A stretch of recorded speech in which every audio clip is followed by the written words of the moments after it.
உகந்த ஒரு உணவு. ரொம்ப அருமையா இருக்கு.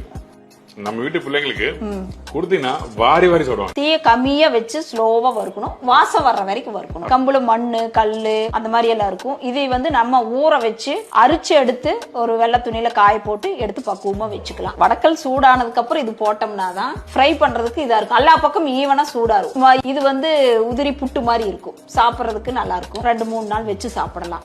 அடுத்தது சுடுதண்ணி ஊத்தி பிசைஞ்சுக்கிறது. வெதுன்னு சூட்ல 2 உப்பு போட்டு பிசைஞ்சுக்கலாம். ரொம்ப சூடாம தண்ணி இருக்கக்கூடாது, ரொம்ப ஆறணும். பாத்தீங்கன்னா நைஸா மாவாகக்கூடாது, பெருசாம இருக்கக்கூடாது. சிறு ரவையா இருந்ததுன்னா வேகறதுக்கு நல்லா இருக்கும், சாப்பிட்றதுக்கு நல்லா இருக்கும். நீ அடுத்தது இட்லி பாத்திரம் வச்சு தண்ணி வைக்கலாம்.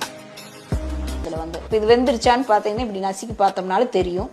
அடுத்தது எடுத்துடலாம். இதுக்கப்புறம் இதுல எடுத்து கொட்டுறோம். இந்த கருப்பட்டி போட்டோம்னா இது நல்லா இருக்கும். இது தெனங்கருப்பட்டி தான் போடுறோம். இது சீவி நல்லா பவுடரா பண்ணி போட்டு கலக்கிறோம். இது எல்லாத்துக்கும் ரொம்ப அருமையா இருக்கு.